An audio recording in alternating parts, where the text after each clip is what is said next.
Halo, kalian suka videografi? Kalian baru aja mau belajar tentang videografi?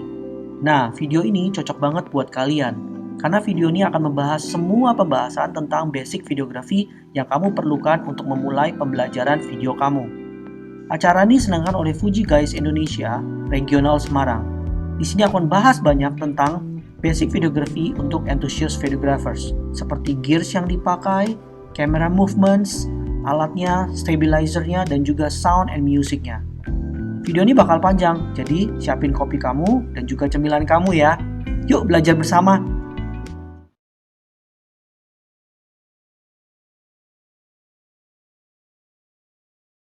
Ya, udah record kok, jalan. Selamat malam, Assalamualaikum warahmatullahi wabarakatuh. Salam sejahtera buat kita semua. Terima kasih untuk teman-teman yang sudah join malam ini secara webinar dari FGI Semarang. Temanya untuk videographer, basic video untuk enthusiast videographer yang dibawakan sama Mas Jimmy Kaulana. Sedikit tentang biografi dari Mas Jimmy. Namanya Mas Jimmy Kaulana, domisili di Semarang. Mulai menekuni belajar foto dari 5 tahun yang lalu, dan baru untuk videonya baru mulai sekitar 2 tahun yang lalu. Untuk member FGI Semarang sudah 2 tahun yang lalu. Untuk IG-nya Mas Jimmy pakai @ ya, Jimmy Kaulana. Nanti teman-teman bisa follow Mas Jimmy setelah ini, acara ini. Itu terus untuk aturan selama kita webinar, saya untuk acara sesi Q&A nanti bisa di kolom chat, teman-teman bisa menuliskan di situ. Nanti saya buka untuk unmute kalau misalnya ada yang belum puas atas jawaban dari Mas Jimmy atau apapun itu. Terus kemudian nanti setelah sesi yang terakhir nanti masih ada untuk tambahan sesi tanya jawab untuk yang terakhir. Itu aja mungkin dari saya. Waktu saya serahkan ke Mas Jimmy. Monggo Mas. Oke, halo teman-teman semua. Halo, siapa nih? Ada Agus Salim. Siapa lagi yang belum kenal ya? Soalnya beberapa udah tahu sih. Rebecca Iskandar, terus Hendra Halim, Dani. Oke, selamat malam semuanya teman-teman. Nanti santai aja sih sebenarnya, karena ini kan sharing. Jadi nggak melulu jadi one way gitu dari aku terus. Aku hanya sharing yang aku tahu dan pengalaman aku. Jadi nggak bener-bener yang dari sisi pro, tapi mungkin lebih ke sisi passionnya sih. Kenapa aku suka fotografi dan lain sebagainya. Terus aku langsung share screen aja ya teman-teman ya. Jadi kalau ada kendala di share screen-nya atau ada teman yang belum di-admit, bilang aja nanti aku admit. Di sharing room kali ini tanggal berapa ini? Tanggal berapa ya teman-teman? Tanggal 23 Agustus ya. 23 Agustus 2020. Tentang sharing basic video dari saya Jimmy Kaulana untuk teman-teman semua. Oke, perkenalan dulu. Nama saya Jimmy. Sebenarnya saya educator sih, jadi guru. Kalau yang tinggal di Semarang tahu semua di Tritunggal di Semarang Indah. Jadi pekerjaan saya itu educator. Tapi kalau weekend itu mulai dari fotoin sebenarnya anak-anak birthday sih. Jadi nggak sengaja beli kamera, nggak sengaja karena punya baby, lalu lanjut sampai sekarang foto. Tapi videonya sih mulai benar-benar tekunin sekitar 2 tahunan ini sih. Saya punya moto sih sebenarnya karena basic saya juga sastra bahasa Inggris, jadi banyak baca-baca tentang pelajaran sastra. Sebenarnya nggak banyak baca juga sih demi lulus kuliah juga. So dari Khalil Gibran, it has been said that that next to hunger and thirst, our most basic human need is storytelling. Jadi sebenarnya pengenalan tentang storytelling itu yang membuat saya benar-benar jatuh cinta sama dunia video. Jadi kalau boleh di flashback, saya punya beberapa slide foto gitu. Semua berawal dari punya baby sih, jadi passionnya dari situ. Kalau ngeliat slide foto, lalu berpikir kok gambarnya nggak bergerak ya. Walaupun itu foto dan describe 1,000 word, tapi kok gambarnya nggak bergerak. Dari situ saya mulai kenalan sama teman-teman vendor di Semarang yang pinter-pinter video, terus mulai belajar dari mereka, terus juga belajar dari beberapa editor, 2 editor di Semarang. Saya ngeles, bener-bener spend time waktu itu. Sebelumnya sih memang belajar foto dari kayak mungkin Kostep udah cerita juga, pernah saya ceritain juga dari Mas Aldi, ada di FKI Portrait juga. Terus belajar karena saya nggak tahu kenapa videographers Fuji ya, itu agak jarang sih. Saya juga nggak tahu kenapa masih cari-cari juga mana yang kira-kira teman video yang bisa diajak sharing terus bareng tentang Fuji juga. Terus itu aja sih perkenalannya. Nanti kalau mau kenalan lebih dalam, yang pasti nambah saudara, nambah temen, boleh hubungin saya pribadi habis apa, atau nanti atau yang mau tanyain aja. Lalu ini slide berikutnya, saya klik. Kayaknya kebanyakan. Nah, jadi teman-teman hanya 3 sih yang mau saya bagiin hari ini, karena ini basic dan sharing aja. Ada 3, yaitu tentang gears, tentang story, sama tentang sound. Oke. Jadi 3 ini bakal saya bagi sama teman-teman tentang gears, story, dan sound. Jadi nggak mungkin lari dari 3. Tapi nanti kalau ada pertanyaan lain yang related ya nggak apa-apa, yang bisa saya jawab, ya saya jawab juga nggak apa-apa. Sebenarnya bukan jawab sih, lebih ke pengalaman, sharing pengalaman. Oke. Nah, kenapa Fujifilm? Yang pertama jelas yang membuat saya jatuh cinta sama Fujifilm adalah film simulationsnya. Jadi tone dan warnanya. Mungkin Brother Billy udah jelasin banyak. Kalau yang ikut di FGI Portrait itu teman-teman di sana juga benar-benar explore banget tentang film simulations. Jadi awalnya itu gara-gara mungkin tone yang nggak sama sih. Jadi ada yang pakai C, ada yang pakai S kameranya. Terus ketika kita ngelakuin proses post processing atau juga editing itu kebingungan. Karena juga waktu itu belum ngerti tentang LUT dan juga F-Log, S-Log dan sebagainya. Jadi itu alasan pertama kenapa pakai Fujifilm, karena film simulationsnya. Jadi gak usah grading lagi. Jadi kalau udah matang warna di kamera, kita tahu Fujifilm terkenal dengan racikan JPEG-nya yang luar biasa. Dan itu saya apply ke video sebenarnya. Jadi istilahnya bisa dibilang shortcut atau instan-nya sih. Saya belum main Fuji Log karena ya mungkin lebih ke fleksibel waktu mungkin ya. Karena untuk ngulik seperti itu kita harus benar-benar punya resource yang kuat juga, baca dan lain sebagainya, dan juga mumpuni gearsnya juga harus mumpuni dan lain sebagainya. Jadi saya selalu main film simulation biasanya di Across, lalu di Astia dan juga Classic Pro. Terus kenapa juga Fujifilm? Gearsnya cross branding, teman-teman tahu semua. Oke, cross branding. Mungkin saya harus klik ini ya. Oh ya, ini dia. Sorry lupa. Nah, film simulation ada beberapa teman-teman yang belum pakai Fuji, katanya ada di sini. Kita punya beberapa film simulations yang bisa dicek aja sendiri nanti di YouTube atau di internet, dan basically ciri khas masing-masing, tone-nya dan lain sebagainya. Juga ini ada chart yang saya kasih, itu klasik ya, klasik negatif ya. Terus ada Provia, Astia, Pronek High, Pronek Standard. Jadi ada pengaturannya atau indikatornya mau yang seperti apa.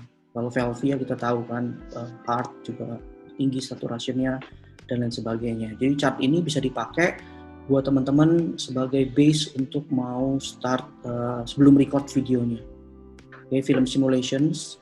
Lalu kita punya, nah ini yang paling saya suka dari mirrorless ya, Fujifilm terutama itu cross branding, bisa selingkuh sana sini, masuk semua lensa tua dan lama. Jadi saya kebetulan baru coba 3 lensa sih, belum explore lebih. Jadi saya pernah coba Nikon juga, pernah coba Minolta, juga pernah coba Helios. Belum banyak bermain, tapi ada yang namanya juga adapter. Jadi dengan adanya adapter dan juga lensa yang vintage manual, itu kita bisa masukin atau colokin ke body Fujifilm. Sorry ada notice. Jadi teman-teman boleh nih kalau bermain video biasanya nyari karakter, bisa coba-coba lensa-lensa manual atau vintage, bisa tanya-tanya sama teman-teman yang ngerti juga, masuk di forum pasti dijawab dan juga dijelasin pengalaman teman-teman yang pakai lensa-lensa dari branding lain, kayak cross branding lain. Lalu kita punya, nah ini dia connectivity, jelas banget. Zaman sekarang kelihatannya connectivity itu nomor 1 ya. Kita bisa mungkin kayak COSTEP mungkin dengan tetheringnya untuk langsung punya full display atas shoot yang diambil dan sebagainya. Ada app yang namanya Fujifilm Camera Remote. Nah itu juga boleh diinstal kalau punya body Fujifilm, boleh dicoba. Biasanya saya sih nggak neko-neko sih. Biasanya kalau mau cepet saya edit langsung. Biasanya pakai unfold buat IG story atau InShot buat cepet-cepetan aja sebenarnya. Seperti nganggur misalnya waktu itu di kereta bisa edit video preweddingnya dikit pakai InShot buat preview klien, selain foto yang udah ditransfer dan diedit bisa pakai VSCO atau Adobe Lightroom Mobile. Jadi konektivitas penting banget supaya kita bisa showing langsung apa hasilnya mungkin ke klien atau ke customer atau juga buat naik di Instagram Story di Instagram kita. Ada aplikasi lain sih sebenarnya untuk ngedit cepet kayak gini, tapi saya udah coba yang menurut saya yang asik ya cuma InShot sama Unfold ini. Belum coba yang lain karena mungkin yang lain butuh ini explore lebih ya.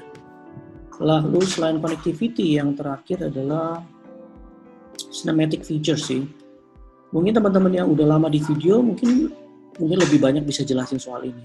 Buat saya sih cinematic ya selain angle, pengambilan, terus juga referensi film-film yang pasti sih slow motion. Dengan slow motion tuh nggak tahu kenapa gambarnya bisa lebih hidup aja, dinamis. Apalagi kalau bisa main komposisi, gonta-ganti, terus bisa directing dan lain sebagainya. Saya belum pernah main 4K sih, pernah beberapa kali pakai drone 4K, tapi yaitu editingnya juga gearnya harus mumpuni. Biasa sih kalau masuk di Final Cut Pro atau di Adobe Premiere harus dibuat kayak pilihan proxy-nya. Jadi saya masih main di Full HD di 60 fps untuk slow-mo. Kalau super slow-mo ada juga sih yang pernah pakai X-T30 juga 120 fps. Tapi ya balik lagi itu kebutuhan masing-masing, jadi ditentuin aja pinginnya slow-mo slow apa. Karena kan nggak mungkin kan setiap scene atau adegan yang kita ambil semuanya kita buat slow-mo. Oke, itu cinematic features yang saya suka dari hampir semua kamera ya. Nah ini saya tunjukin video handheld dengan cinematic features 120 fps. Oke, saya klik dulu.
Oke, jadi Oh, inget banget waktu itu baru beli XT30 dan nyobain 120 fps-nya. Dan itu di sekolah sih, acara sekolah mainan aja. Jadi keliling terus handheld lalu nyobain 120 fps-nya sebelum dipakai buat ngejob beneran, buat ngasilin duit. Jadi itu sih yang membuat saya tertarik di apa namanya bermain video karena ada cinematic features-nya terutama di Fujifilm. Oke, terus kita lanjut ya. Nah ini tentang story sama mood board. Oke, ini dari yang story kita masuk bagian kedua yaitu story. Jadi saya udah bagi ada 4 di sini.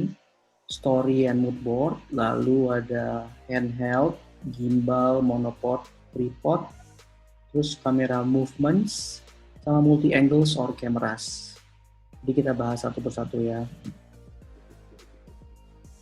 Nah teman-teman, nggak usah dibaca semua, saya jelasin aja. Mungkin tulisannya nggak gitu kelihatan ya.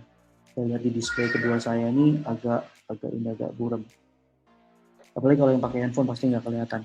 Jadi gini teman-teman, waktu saya tertarik dengan video tuh emang dari dasarnya emang karena storytellingnya. Jadi udah sering banget dengar tentang how to tell a story tuh di kuliah gitu. Biasanya saya bikin mood board buat klien, biasanya itu saya jelasin pakai baju apa, terus juga contoh-contoh referensi gambarnya dan sebagainya. Jadi kita nggak bisa start video sampai lokasi terus juga langsung shoot. Bahkan event besar sekalipun, event kecil sekalipun, kayak mungkin kayak birthday dan sebagainya, kita tetap harus punya referensi video. Biasanya saya kasih lihat kalau karena kerjaan saya buat klien, saya kasih lihat ke klien, oh contoh videonya seperti ini ya, nggak mirip banget, tapi nanti ada beberapa adegan atau scene yang kita set up supaya nanti pas editing videonya nggak bingung. Kebanyakan teman-teman yang baru mulai juga kan pokoknya datang ambil ya kan, pulang bawa stok, habis itu nggak tahu habis itu mau diedit seperti apa. Jadi penting banget dari awal ngobrol sama mereka supaya mereka tahu input outputnya kayak apa. Jadi nggak lari dari output yang udah di setup sama-sama. Ini waktu di pribadi Omah Jogja di spot kamarnya seperti ini. Jadi aku ngasih tahu sedikit baju yang dipakai, terus juga adegan di situ kayak apa. Nggak usah detail-detail karena tetap kadang-kadang keadaan di lapangan bisa beda sama yang udah kita rencanain. Ini di Queen of the South, saya masih ingat. Ini asik banget tempatnya, juga buat pre-wedding waktu itu. Saya kasih beberapa referensi baju yang bisa dipakai, juga ngambil dari beberapa fotografer top yang saya suka, lalu bisa di-share ke klien, kita kasih tahu juga detailnya, terus biar mereka juga punya pandangan kira-kira hasilnya seperti ini. Walaupun boleh dijelasin pada saat pengambilan video bisa aja banyak elemen yang nggak diinginkan. Misalnya waktu di pantai terlalu rame, jadi nggak bisa ambil scene yang lebar banget, mungkin bisa dijelasin di awal. Jadi penggunaan mood board ini penting banget buat video, buat teman-teman yang baru mulai video ini penting banget. Karena tanpa ini kita nanti ngambilnya asal-asalan. Nah, akhirnya habis itu males ngeditnya. Karena ngedit video kelihatannya beda sama pendekatannya sama foto. Kalau foto kita punya misalnya 10 foto kita sort out, ambil yang 3. Kalau video enggak. Kalau ada stok yang memang nggak kepake, benar-benar bisa nggak disentuh ataupun nggak tahu mau mulai dari mana. Jadi kayak di sini aku jelasin, di sini nanti scene-nya lebih ke romance ya, lebih ke celebration of love aja. Jadi kayak cuma pelukan, terus gandengan dan sebagainya. Terus memang paling dahsyat itu memang lighting ya. Lighting itu bisa mengubah banyak hal di video kita ataupun di video kita. Jadi emang benar-benar harus di planning sih waktunya. Kalau bisa ada schedule yang fix mungkin bisa di fixin. Jadi kayak gitu teman-teman. Kalau mau mulai, tadi kita udah bahas gear, storyboard. Lalu kayak seperti ini nggak harus detail banget. Kayak ini waktu itu saya kerjain untuk spa khusus kaum hawa. Jadi nama servisnya itu Queen at Home. Ini skenarionya kita buat sama-sama, urutan videonya seperti apa. Jadi nanti nggak ada stok yang kebuang dan waktu ngedit tuh enak banget, tinggal ikutin ini aja. Jadi nggak bakal lari dari ini, dari apa? Dari skenarionya. Di sini juga ada, saya jelasin di sini juga ada WhatsApp message-nya dan lain sebagainya. Ini waktu new normal procedure. Kebetulan dapat job buat tampilin di Instagramnya sih. Karena kan orang kalau mau massage kan pas new normal gini kan juga takut. Lalu bahkan saya buatin untuk ininya, kayak misalnya chattingnya. Jadi klien tuh jelas, maksudnya tujuan videonya apa dan lain sebagainya. Untuk penggunaan efek seperti ini mungkin lain kali bisa kita bahas. Jadi kayak text message, terus juga kayak infografik, itu bantu banget buat di video teman-teman. Selain gambarnya moving, jelas, juga ada infografik seperti ini, videonya menjadi jelas. Jadi terarah banget mau seperti apa outputnya nanti. Jadi penting banget story dan mood board. Mungkin belajar dari sekarang, mungkin saya rasa kalau teman-teman yang udah sering foto tahu lah ya sedikit banyak, apalagi yang sudah kerjain kayak job pre-wedding atau pre-suite atau mungkin buat komersial, mungkin pendekatannya beda mungkin, tapi pendekatannya mungkin agak sama, tapi mungkin eksekusinya beda dan mungkin metodenya ya mirip-mirip lah seperti ini. Jadi preparation is a must sebelum ngambil video teman-teman. Lalu ini kamera movements. Sebenarnya tadi sih Mas Priyo minta saya untuk videoin tentang kamera movements-nya. Tapi mungkin lain kali ya, karena kalau cepat-cepat juga ya cepat-cepat nanti nggak proper jadinya. Tapi jadi ini aja next subbab selanjutnya aja. Iya. Bisa. Saya ngambil sih beberapa kayak behind the scene, coba mengumpulkan. Tapi mungkin kesulitannya untuk kamera movements, saya juga harus punya satu videographer yang tahu kemana saya bergerak sih, jadi nggak kayak asal ambil. Jadi mungkin behind the scenes-nya lebih proper. Saat ini sih susah karena mungkin ya kerja kadang di lapangan kan bisa berbeda. Mungkin kayak saya dengar juga kayak Costep juga butuh videographer kan buat behind the scene. Dan saya tuh bakal jadi peluang bagus banget buat angkat teman-teman yang baru belajar video, belajar biar pansos gitu, panjat sosial ke Costep gitu, bikin behind the scene-nya kan, nanti kan dikasih kredit sama Costep. Costep dengerin nggak nih kira-kira nih? Jadi dengerin ya, oke. Nah, ini handheld teman-teman, handheld. Saya sering banget handheld sih sebenarnya. Tapi kalau handheld pun biasanya juga pakai strap gitu, dikencengin kayak gitu. Ada sih di YouTube. Saya skip aja ya kayak gitu ya. Soalnya harus ada proper videonya. Tapi biasanya kalau handheld saya malah pakai lihat di viewfinder.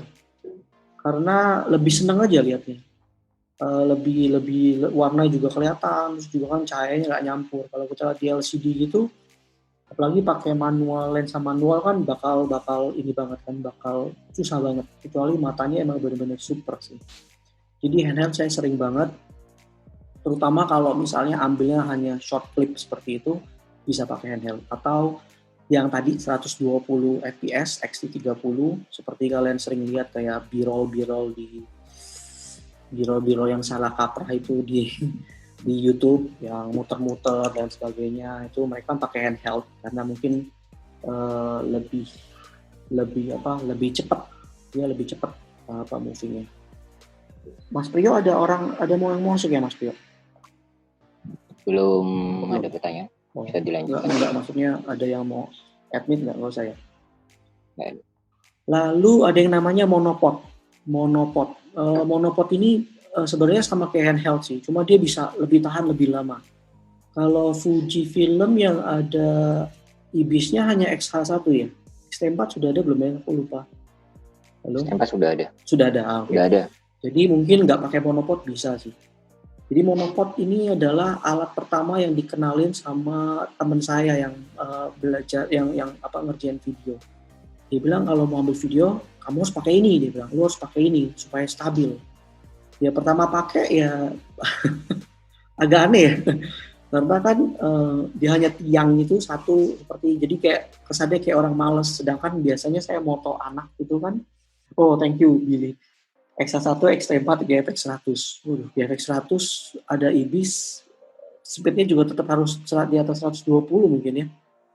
Nah, jadi monopod itu benar-benar bantu banget. Akhirnya mulai kerasa, mulai kerasa itu setelah pakai mungkin 3 bulan baru kerasa manfaatnya. Sebelumnya tuh kayak ngeganggu banget. Karena kan kebiasaan handheld dan kita foto, base-nya kan aku dulu ngerjain foto, jadi kayak aneh banget. Tapi lama-lama kebiasaan dan juga mulai bisa ancang-ancang lah kalau misalnya liputan atau apa pakai monopod. Dan sebenarnya pergerakannya juga terbatas monopod. Dia nggak bisa movementnya nggak bisa lari teman-teman. Jadi nggak bisa sambil ikutin seperti ini. Hanya bisa tilt up, tilt down, kiri, kanan dan lain sebagainya. Untuk ambil adegan yang nggak banyak movement ini enak banget, serius. Jadi juga teman-teman yang mungkin sering mainin fokus, ganti fokus dari objek satu foreground ke background, itu sering banget dulu diajarin begitu pakai monopod. Sampai akhirnya 30% hasil videonya seperti itu. Jadi monopod penting banget buat teman-teman yang mau belajar video dan juga nggak terlalu banyak movement, monopod jawabannya. Daripada pakai handheld, mungkin banyak shaky-nya. Dan saya nggak saranin di wrap ya, di wrap stabilizer di software gitu. Karena menurut saya ya kadang-kadang ada juga videographer, saya baca juga, saya lihat mereka emang pakai handheld tuh biar dapetin kayak natural shake. Jadi kayak ada human touch-nya ketika lari dan lain sebagainya. Jadi kelihatan kayak mata orang lagi lihat. Jadi nggak bener-bener yang stabil banget. Lalu, nah ini tripod ini ya tahu sendiri lah teman-teman ya, untuk pengambilan kayak long record lebih baik pakai tripod. Kalau kamu pakai handheld atau pakai monopod bakal pegel sih. Kecuali mau mainin zoomnya, terus juga ganti-ganti fokus dan sebagainya. Tapi tripod ini biasanya aku pakai buat ngambil akhir-akhir ini sih. Sering banget dapat ngerjain kayak cover music itu buat teman-teman YouTube. Gara-gara pandemi kita YouTubean, terus bantuin beberapa temen pakai tripod, itu enak banget. Jadi cuma kayak misalnya kita bikin music cover, kita ambil paling cuma 4-5 take dengan different angles, nyalain pasang tripod, terus ya udah tinggal edit. Jadi tripod ini penggunaannya buat long record teman-teman, dan nggak moving. Ada juga sih yang moving sih, di cut biasanya. Tapi biasanya untuk long record. Terus, nah ini yang lagi hype ya, electronic gimbal. Jadi saya pernah punya ini, Weebill ini. Jadi pada waktu itu karena sudah lebih baik lagi, saya suka explore sih. Karena gimbal ini memberikan sensasi yang beda terhadap gambar yang kita ambil. Ada mode vortex yang sangat dikejar waktu itu. Pada waktu itu terkait Weebill karena ringan, saya tuh pakai 3 gimbal waktu itu, maksudnya sudah ganti gimbal sampai 3 kali dari VU MG berapa saya lupa, dibeli sama temen FG juga.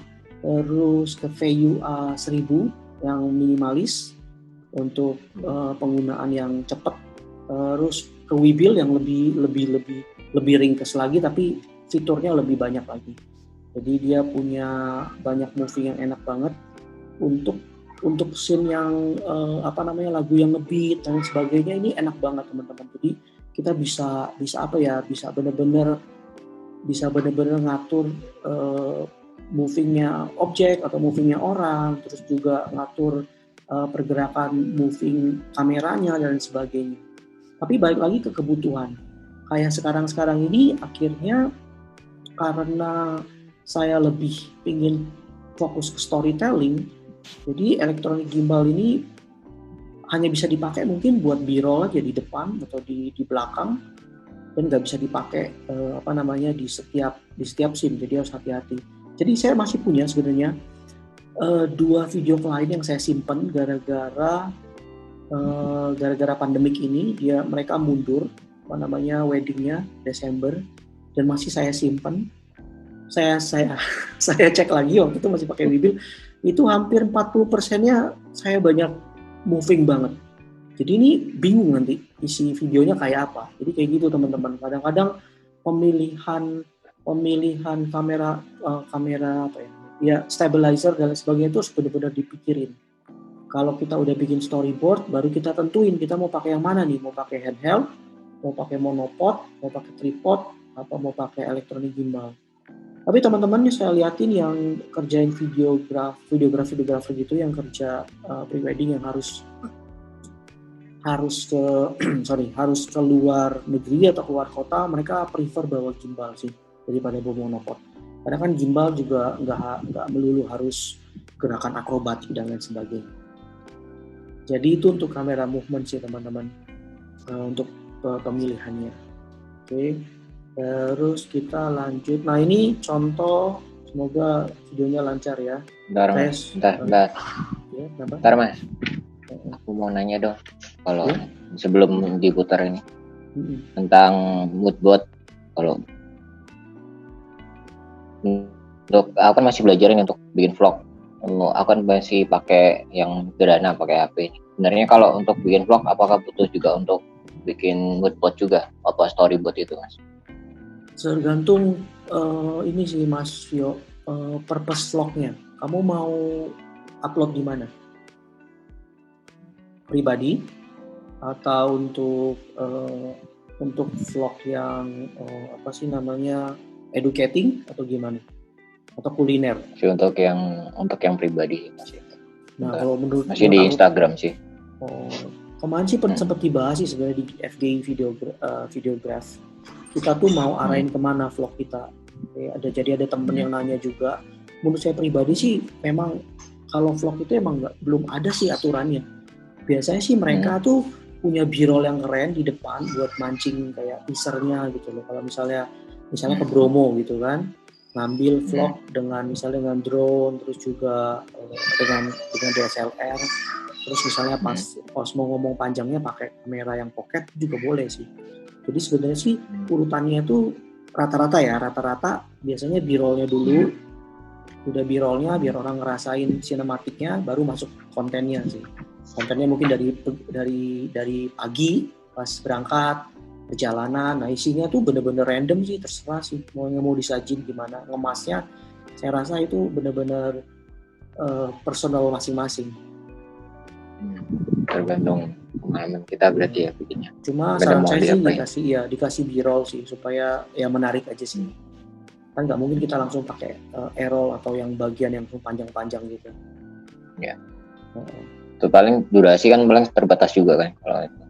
Terus kalau aku pribadi masih berupa paling berapa detik, 15 detik, nggak nyampe lah. Iya nggak masalah sih soalnya. Footage ya masih kepotong-potong, masih aku bikin potong-potong. Oh iya. Mungkin itu cuma b-roll ya mungkin ya. Soalnya bener-bener random sih kalau dari YouTube itu. Jadi nggak bisa dijadiin patokan sih. Oke. Mana ada teman-teman yang mau nanya, silakan. Belum Mas Jimmy share video tentang tadi. Merah apanya? Kalau belum ada langsung aja Mas, install aja. Lanjut aja Mas. Lanjut ya. Oh multi angle, sorry aku belum. Multi angle sih yang tadi video musik cover sih. Dipakai beberapa kamera dengan dua kamera langsung supaya kita punya dua perspektif yang beda dari satu scene. Jadi nggak ngulang-ngulang gitu. Multi angles atau cameras. Lihat yang mana ya? Nah ini full handheld teman-teman. Saya stop sharing dulu biar bisa dioptimize dioptimize share screen-nya. Oh ternyata udah optimize. Oke.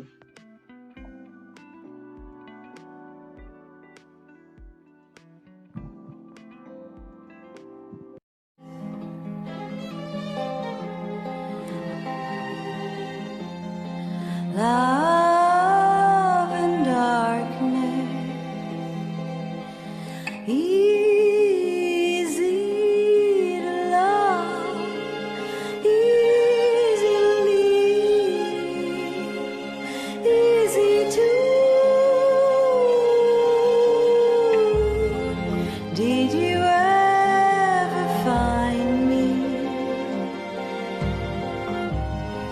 All you need in love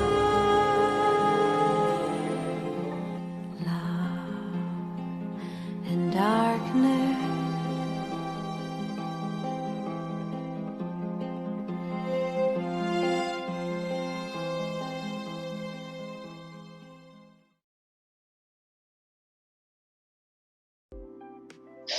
Ya, enggak, aku mau jelasin. Jadi tadi pengambilannya itu semuanya handheld, teman-teman. Jadi aku pakai viewfinder, itu jaraknya lumayan dekat. Karena, sorry kalau tadi agak dekat, karena memang kalau video tuh kan nggak bisa diedit kalau misalnya overweight atau oversize gitu. Jadi harus benar-benar ngakalin supaya tetap mereka kelihatan cantik, karena itu pre-shoot sih sebenarnya, kelihatan cantik dengan scene yang dengan komposisi yang diakalin komposisinya sih. Jadi enaknya video tuh menurut saya sih kita bisa cerita dari mana aja, dari mulai dari mana aja. Jadi waktu itu saya kasih contoh satu kayak kayak fashion gitu. Jadi kayak video fashion, highlight juga sih sebenarnya. Bahkan lagunya juga sama. Saya bilang ini lagunya nggak bisa naik Instagram, tapi saya coba naikin Instagram bisa sih. Jadi itu saya editnya pakai LumaFusion, teman-teman. Nah, saya kasih share ke dia, terus saya bilang sama dia kalau videonya nggak bakal lari dari sini. Kamu tuh keluar di setiap scene tuh, karena dia nggak bisa acting, dia bilang di keluar tuh mungkin less than 3 seconds, saya bilang. Saya mengambilnya 5-10 detik sih. Jadi itu handheld. Oke, terus kita ke monopod ya teman-teman ya. Terus saya lanjut ke monopod.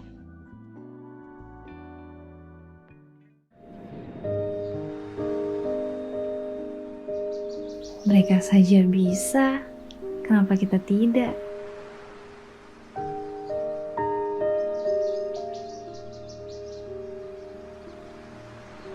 Namun, pasti masalah akan kembali lagi kepada kita.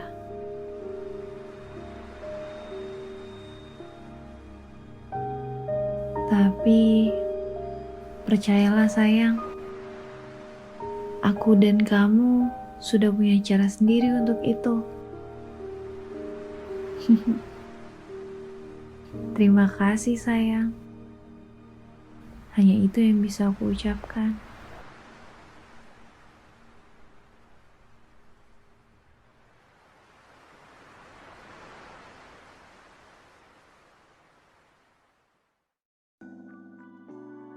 Kalau handheld tuh teman-teman benar-benar harus mikirin ini sih geraknya dari mana ke mana. Tapi kalau untuk long take ini monopod bakal lebih ini sih.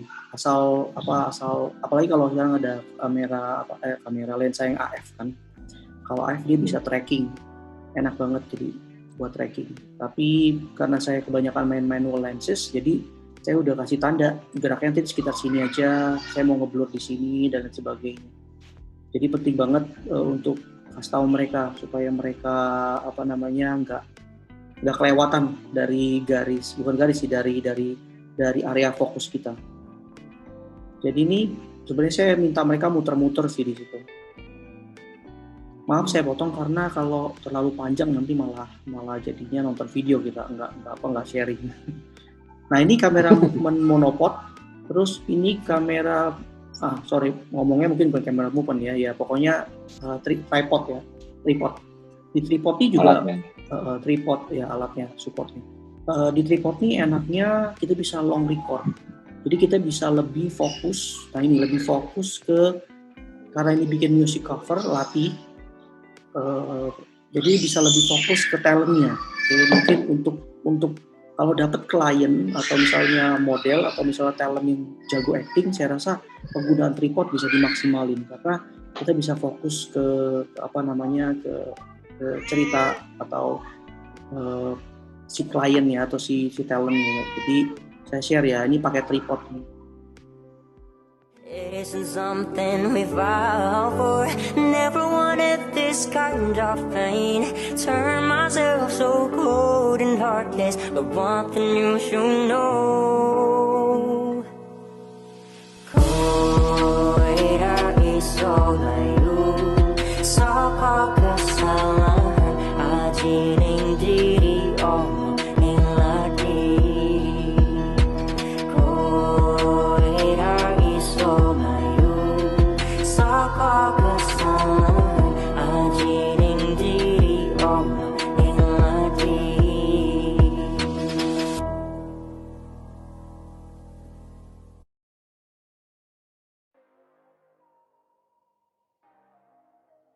Oh saja nih sebentar. Aku ini dulu deh. Ada pertanyaan Mas. Mm-mm. Dari Ini Dani. dari Mas Dani. Aku bacain aja. Apakah pergerakan kamera atau movement menggunakan monopod dengan tripod itu sama dengan still dan satu poros? Apa bagaimana kah? Bisa dibilang begitu Bedanya- sih sebenarnya. Bisa dibilang begitu. Tripod sama monopod kan. Nah kalau tripod tuh mungkin untuk long record sih saya bilang. Karena kalau mau pakai monopod mungkin nggak terlalu lama untuk long recordnya. Kita bilang ini ya kamera movement-nya, bukan apa kita mau bikin video yang terjadi itu apa, tapi lebih ke fungsinya sih. Saya pakai monopod itu jelas memang emang udah planning banget videonya bakal rada panjang, terus juga mau lebih santai dan sebagainya. Tapi kalau pakai handheld biasanya kalau mau main 120 fps misalnya, atau bikin kayak tadi b-roll atau bikin highlight doang yang tadi kayaknya Bro Billy bilang, maksudnya Mas Vio tuh highlight bisa bikin bisa pakai handheld atau pakai gimbal. Jadi banyak di still dan satu poros, ya bisa dibilang seperti itu sih. Jadi tergantung ke ini tergantung take yang mau diambil Bro Dani. Dipikirin dulu aja. Kalau emang pindah-pindah, lebih baik pakai monopod atau mau ambil angle banyak. Tapi kalau misalnya mau long record di satu angle aja pakai tripod enak, tinggal pencet aja kan. Kayak gitu. Semoga bisa menjawab ya. Kalau jawaban ilmiahnya sih saya nggak bisa ini ya. Tapi intinya sih kegunaannya seperti itu sih. Jadi dipikirin bener-bener aja mau ngambil kayak apa. Gitu paling Mas Vio. Bro Dani bisa. Gimana Mas Dani?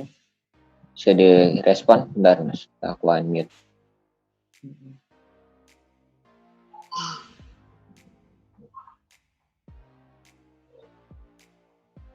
Lanjut katanya. Oke, next. Lanjut ya. Oke. Yuk. Lalu kita masuk ke ini gimbal sih teman-teman. Iya, kayak ini gimbal. Saya play ya. Semoga lancar nih ya.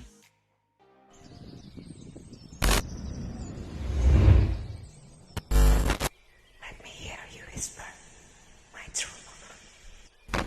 But I can't help falling in love with you.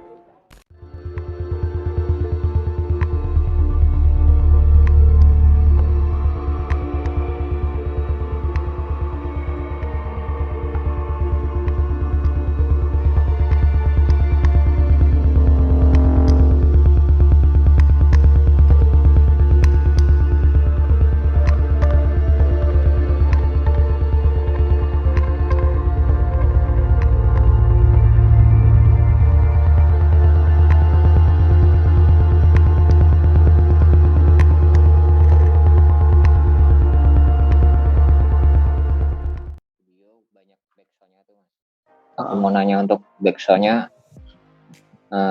ada referensi nggak dari website atau apa yang untuk free biar kita kalau upload kan di medsos kan atau di YouTube kan nanti kalau ada apa kan kena kasus copyright.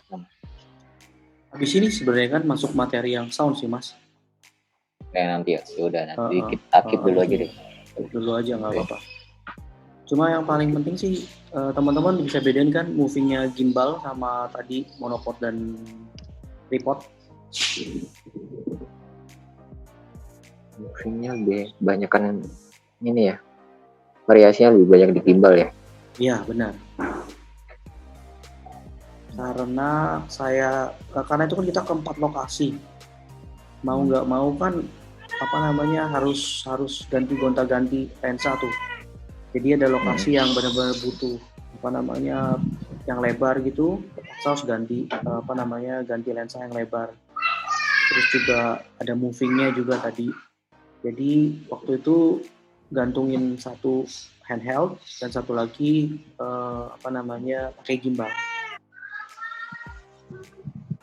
Jadi kalau memang mau movement terus, memang gimbal sih. Ya tadi ada adegan lari kan, Terus saya ada satu video lagi sebenarnya Mas Priyo yang tadi yang wedding, kalau mau lihat. Boleh, silakan. Itu pakai gimbal. Oke. Ya.